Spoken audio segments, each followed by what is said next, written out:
Now, there's two things I could do with these apple peelings. Well, actually three things. Number one, put them in the compost pile. Or I can make homemade apple cider vinegar. Or I can make some apple jelly using those. I think I may make some apple jelly. So let me get my pan out and get these in some water and start getting them cooking on the stove.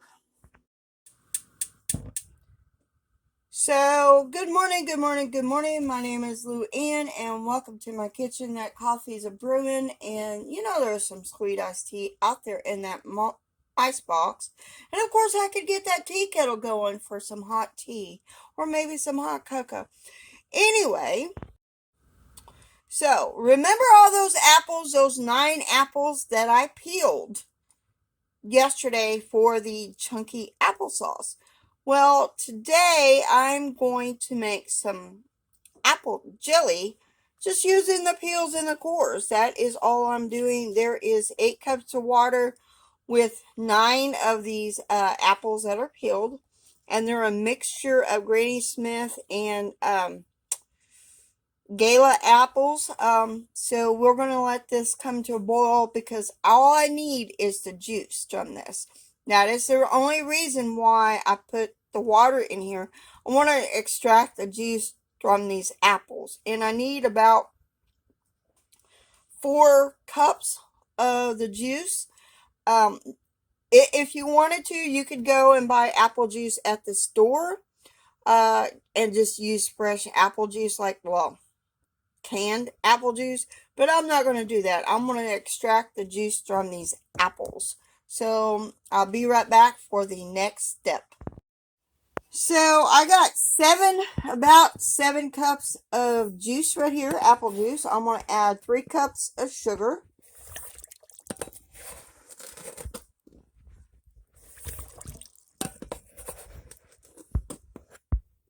Okay, there's my cups of sugar. And this next ingredient is optional.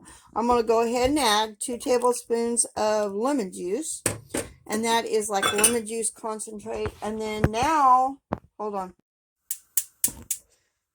So now we heat up, mix in all the sugar, and we got to constantly stir this. So I may be making another variety of this apple juice, apple jelly.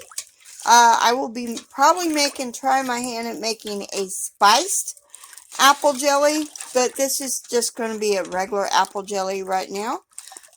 So I got to keep this mixed until it gets thick, comes to boiling, and it just slides off the spoon. Basically, to start it, we got to get all this sugar dissolved in here, and basically we need to bring this to a gelling point while constantly stirring. This is just how our ancestors made apple jelly for their pantry, is making it for using just the peelings and the cores. And I am going to see if I can, I'm going to Google it, see if I could get anything else out of our peelings and of course that we just juiced out of. So, and see if that works. I mean, because I'm at that point where I'm going to try to use everything that I have, scraps, whatever. And I did watch a video yesterday, the last 2 days. I watched a video when I'm filming this of another homestead channel that they use everything. Like for their bone broth, they cook it 3 or 4 times. They cook it until the bones get mushy, and then after that they dry the bones up and they grind it up and put it back into their garden. And I think I'm going to try to do that. So I'm going to get off of here and stop my gabbing, and I'll bring you back when I'm putting this in the jars. So why don't I need a pectin in this apple juice making apple jelly?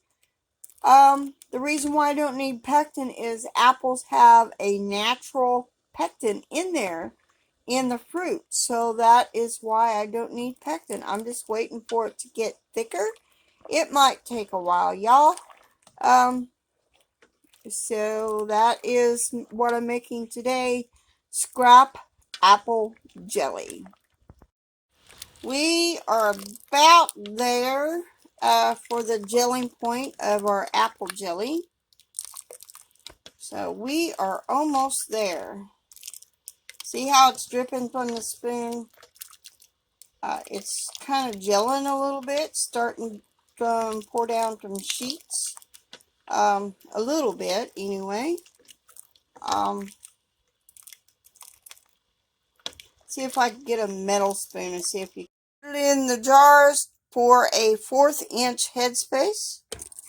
So, and I'm using 1/2 pint jars. We need to fill our jars up for 1/2 inch headspace. So that is what I'm doing. I got about 8 jars cleaned, washed and cleaned. So hopefully that is all we need. So we shall see though. So I'm going to fill these jars and I'll bring you right back.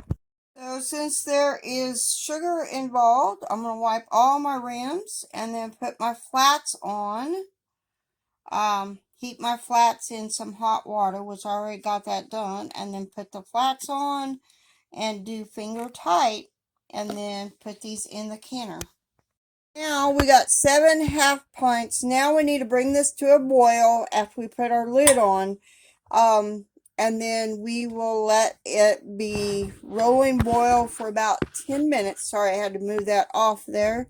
And it is about an inch. The water is about an inch above the top of the jar. Ideally, I would love to have this completely full, but I don't have it completely full, so it is what it is.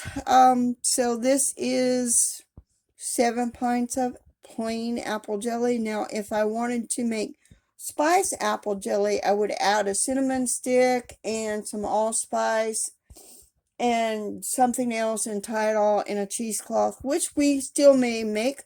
I may make that tomorrow. I don't know. We'll just have to wait and see how many jars I do have empty, because I do make a lot of jelly and syrups, and most of that is put into 1/2 pints.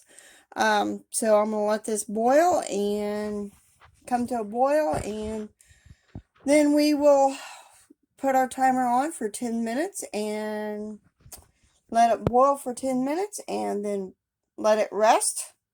Then take them out, and then we will have 7 1/2 pints of apple jelly on our shelves.